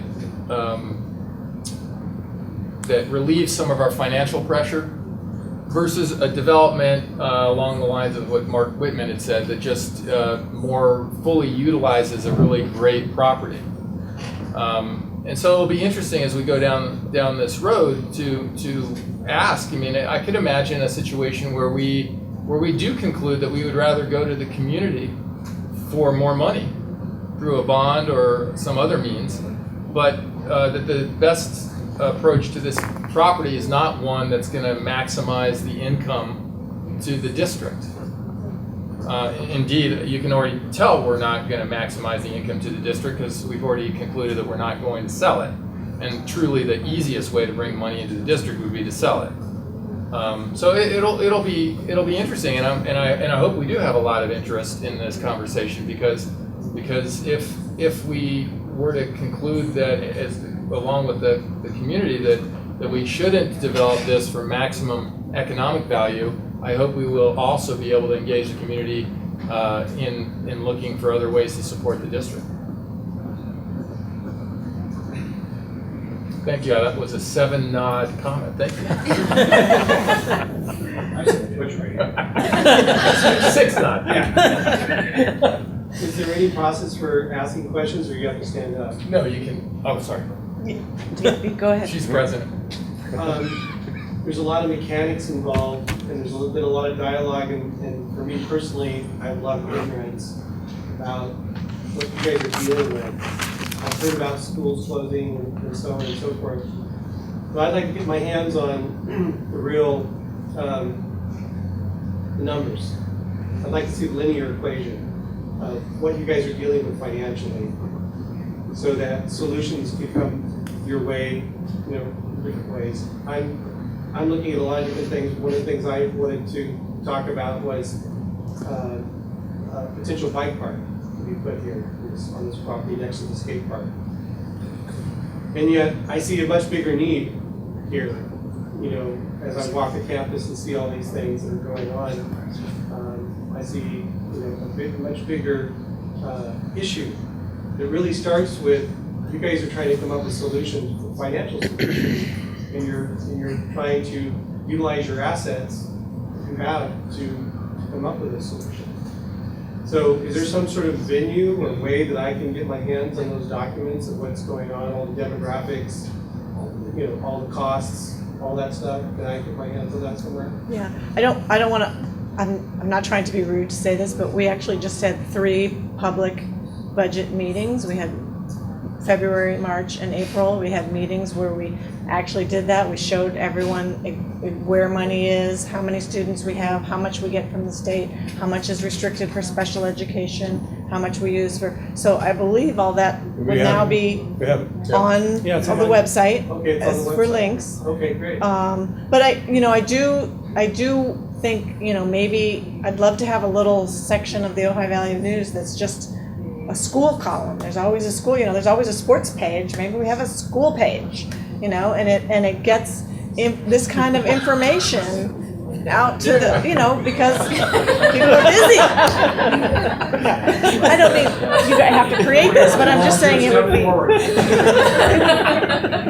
We have to get that information out there. And I would also recommend the 7-Eleven committee on the website has all the documents that you mentioned in your list. I think they're all there. You have to work a little bit to find it because it's done, so we sort of put it on the site. But Plus, come back June 6th, when we're actually going to have our next board meeting. Part of that board meeting is our first look at the adopted or the proposed budget for the upcoming fiscal year. Right. So just a week and a half. if you can't make it, we'll have it'll be one of the documents that you'll be able to get on the website. Great, thank you. You bet. If the school district wanted to do a pro forma look at, say, family rental houses, would they invite people self-help housing from Santa Barbara to come and kind of do a concept presentation? Haven't we had them here before? Didn't we got a folder from them? We did have a folder. They did. I don't think they came physically. Didn't come. No, we thought about it. We did, yeah. But they were giving a presentation to the city. Right, Right. Well, let's say the city, supposing the board says, well, let's look at a 40-unit family on the northwest section of the property. Northwest. And you ask them to come down and talk about it. What are the steps to get some sort of a pro forma picture as to what that would take, how much income that would give you, what that would do for the school district attendance, how would you go about that? Honestly, the simplest answer is you just ask them to come. You ask them to come. You say you write down what it is we would like to have them help us learn, the kinds of things I said. It's not that formal as you're gathering information about options. You can ask anybody to come at any point to talk with you. Actually, and Andy mentioned, and Jonas Svensson is here. He was one of the 2 informal presenters, as Andy referred to. The others, 10 more. They just came and talked to us. Right? So that could be part of the agenda. Anybody could be asked to come to explain the nature of their works that would yield a completed project that would help the community and would also provide income to the district. There's nothing prevents us from doing that at any point in time. So if you as a group decided that we're interested in these things, and we're interested in maybe looking at a family rental housing development that would give us $250,000 a year in income, but also would allow families who work in the district to live there with some sort of a financial qualification. And you say you communicated that to people self-help and say, come down here and talk to us about it. Is that an idea? That could Is happen. that the way it would work? You could do that. Okay, we take it, and then we use another section for workforce housing, for teachers and credential, non-credential people. We do the same thing there? You could do any of those things. The one thing I'll say to you, though, and remember I was talking about that once a month noon conversation we have first Wednesday when the Ojai Valley News sponsors a group. So usually 15 of us sit around the table. We're sitting around under a tree, actually, in these little folding chairs. And that exact issue was raised, and a person we all know well, Jeff Palmer, right, who's chair of our Citizens Oversight Committee, gave a beautiful explanation of all of the rules and regulations and various gradations of very low income housing to not so low but still moderate or whatever. And his point was, I'm just telling you what his point was, and he was pretty persuasive. His comment was, it doesn't pencil out. You cannot make any money from it. I'm just telling you what he said. Okay, but there's another possibility. You don't go for state tax credit. You don't get any federal money. You get it from a bank, so that you don't have any restrictions as to how much you can charge. So you don't charge market rate, but you charge under market rate, but enough to make a profit. No, enough to pay your bills, because you can't pay a profit. We had another, did you have another question? Yeah, so it seems pretty clear that it's not, you're not looking for the most amount of money that you can make out of this property, otherwise you would have just gone straight to bidding. But is there a dollar amount range that you guys are looking for? Or? We have not made that decision yet, but we certainly know that if we have to move, like if we have to move the district office, if we have to move the place to grow, that has expenses to it. And so we'd have to say that whoever is leasing is going to help us pay for those expenses. But no, that would be a private conversation, obviously, because you wouldn't want to say, you wouldn't want to put a number on it that somebody goes, oh, I was going to pay more than that, right? So there obviously we will come to a point where we're, it's like, well, if we're only going to be earning $2,000 a month, it's not worth it. Right. But we don't know what that number is. So what I'm kind of curious is, so if you guys are working with the city right now and you're trying to get from them basically how much money they're willing to put forth on it, do you guys have a dollar figure that you're talking about with them to get that ball rolling? Or It's my understanding that we'll have to at some point, because the city will have to say, well, here's what we can afford. If the city wants to be the leasee, they have a budget. And so in order for them to do that, it has to fit in their budget. And so they're going to have. Year's lease at $1. And just briefly, the cost of us moving out of here is very expensive. It's a lot higher than anyone might imagine. It's kind of premature for us to start looking at what our deal price would be, because we don't exactly know what our deal is, right? We need to get a clearer idea of what types of restrictions we would put in the RFP, because that affects the economic viability. If someone comes in and puts a museum here, it's certainly not going to generate the same revenue that a 20-story hotel would generate. And I'm not saying we should have that, right? I'm just, for a contrast. Only right? 20? So, exactly. 15 just got slime in your face. Yeah. I can't walk. No. The other row, you're I'm done. Patricia. First of all, I really feel for you guys being in this position. And thank you so much for your service to our community. So I understand you don't want to give a figure. Totally respect that, because you're getting proposals and you want. But I'm assuming privately you know what the shortfall is each year that you're looking to meet. And I guess my question is, and forgive me because I wasn't at the meetings and the 7-Eleven, and I'm sure this has all been discussed, but so if for example the shortfall is $200,000 a year, we could get another $200,000 a year, we'd be, or it's $1 million a year, or I don't know what the figure is. If one started with that figure, are there other ways other than developing this property or moving from this property? Because as we walk around, there's a lot of great stuff that's happening here. And but I rethink, it is an odd sort of. It seems like there should be a better use for this 7.5-acre downtown core than, school bus storage, basically. But so I often think so I went to Nordhoff, and my kids, my son actually went to the preschool here when he was 3, and I've lived here 40 years, and he was born here, and, you know, we're devoted to this community, as you guys are.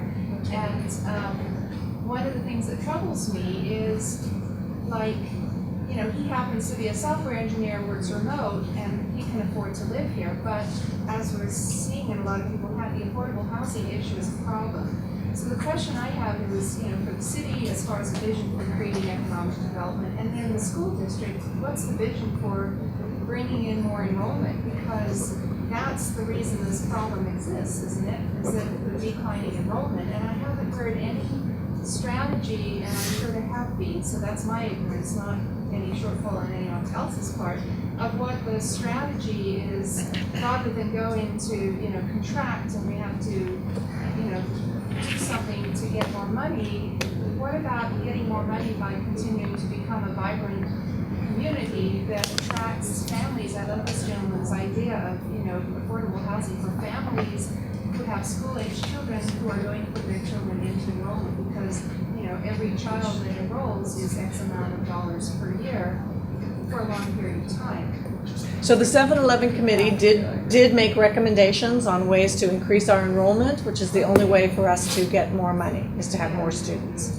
The issues is that obviously we have no control of the cost of housing. There's nothing we can do to bring down the cost of housing. Yeah, if you do affordable housing is what I'm wondering, is anyway, I'm interrupting. Right. Sorry. The other issues is, you know, in terms of housing, that's more cars on the road. The city has limits on cars on the road, so I don't know how that gets put into the project. So there are limits on what we can do to increase the number of students in the classroom. Even things like, you know, you look at Foothill Technology High School. Like, so if our 7-Eleven committee looked into, you know, magnet schools, and those just aren't going to be bringing enough people up the hill, because those who are down the hill already have those options. They have a magnet junior high, they have Foothill Tech, they have, you know, and then also you have families here who can choose between 6 private boarding schools or day schools that are here. So there are issues that, in terms of bringing outsiders in just for the day of school, is not likely. No, So it's bringing families who are living here, and again, our housing is limited. Right. So. Or online education. I mean, obviously, yes, somebody could build here, you know, but again, for it to be affordable, we've heard it needs to be affordable by design, which means it's a 2-bedroom. It's affordable because it's a 2-bedroom, not because it's a 4-bedroom that's affordable because it has tax write-offs. So how many families are going to be looking for a 2-bedroom apartment in maybe a 12 apartment complex? 12 families is not going to help our budget. 12 more families. Maybe you get 30 students. 12 families? I doubt it. A few. Yeah. You get, yeah. Which you get 18. Jane, 2-bedroom place is not ideal. Jane, just so you know, we certainly haven't explored it, but the city of Ojai's housing element does actually state that for the 4 acres that they've included in the overlay, the back acres that include the preschool as well as the parcel it's immediately north of, you know, the second parcel, that they have as 80 units is the maximum potential on the 4 acres. They say realistic, it's 50. So the highest end of the half the property would be 50 units, which we're still talking about, as you've already eloquently said, you know, 10 to 20 students maybe come from 50 units. But just so you guys know, that is what their estimate was on the maximum number of units. I think it's important that we focus primarily on what our mission is, and our mission is to serve the students of the Ojai Valley. There's no way that we can build the city of Ojai out of its housing crisis. This district cannot do that. I'm not sure the city of Ojai can do that. The best we could potentially do is perhaps provide somewhat more affordable housing for maybe our staff, which would mitigate some of our wage costs, right? We could maybe balance that. That might be something. But no matter, if we were to, you know, we could stuff that 4 acres and it wouldn't appreciably change the average cost of housing in this city. And there's only so much we can do to bring kids into the valley.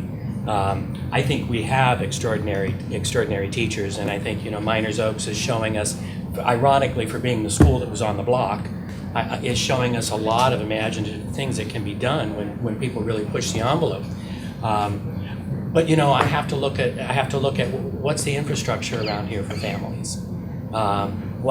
There's a whole bunch of other things that contribute to having people with kids come to this town. And from my personal perspective, you know, I have issues with let me be very clear about this, with unbridled tourism, right? I also have concerns about the kind of tourists that we bring. Most of what I see are young, single folks, and they're not going to move here with kids, right? That's not going to happen. And they're probably not going to move here at all because it's fun to visit, but you probably wouldn't want to live here if you're 25 or 30. So unless you have kids and you're looking for a wonderful place to raise them, or you're with your family, right? I mean, staying around family is what Ojai is. So we can't do it alone. It has to be in partnership with other folks. Now, I look to like the second unit stuff that's happening in the city and some other things for expanding the housing stock way beyond what we ourselves could build. But to go back to my primary point, our first and foremost mission is to support the education of our students. And so that, in my mind, is going to be number one. And that means I don't feel comfortable subsidizing non-district related housing at all.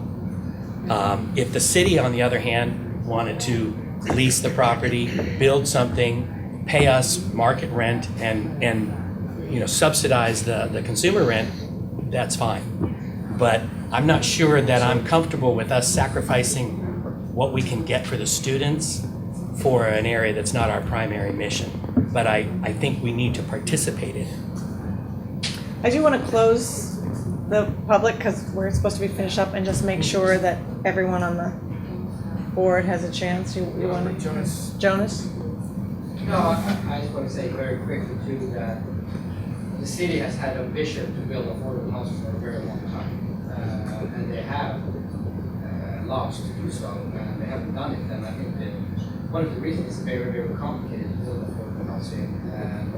The Ojai Valley itself restricts in a lot of ways how to build those affordable housing, and it takes a lot of resources and money to build affordable housing. And to the best of my knowledge, the city doesn't have that money, and it seems kind of weird. The school district would be building affordable housing.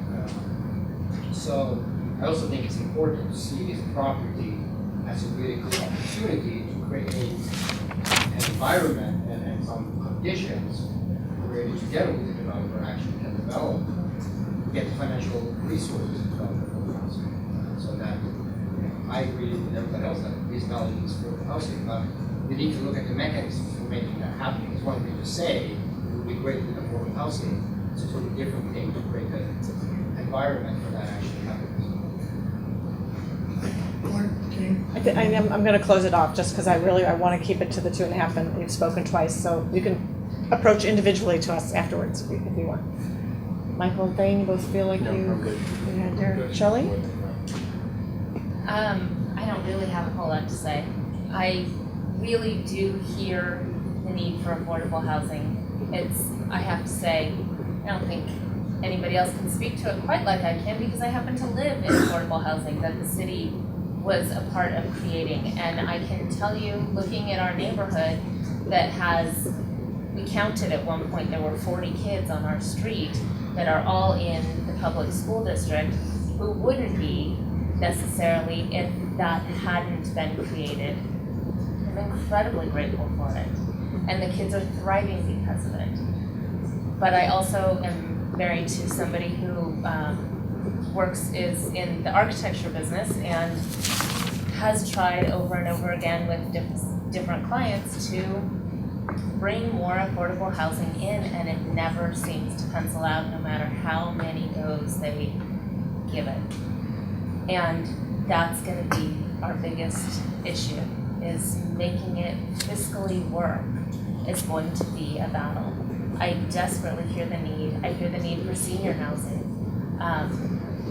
These are all things that I know the board feels strongly about and will take into consideration, but we also have, as Michael said, to be responsible to our task here, and that's the education of the kids, and make sure that we are doing that to our best ability.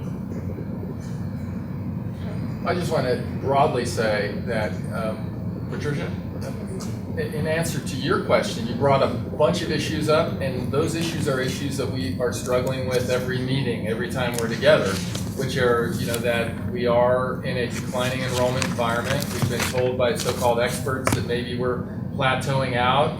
We hope that's true. You asked, what's the delta between how much we bring in and how much, we need? And the problem is it's really it's a very complicated answer. The answer, it's a moving target to begin with. Every year is different.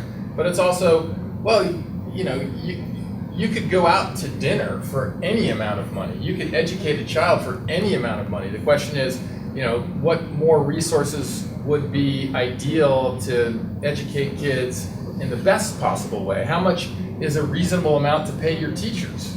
When you compare teacher salaries to salaries in Ventura or California generally, we do very poorly. Even administrators.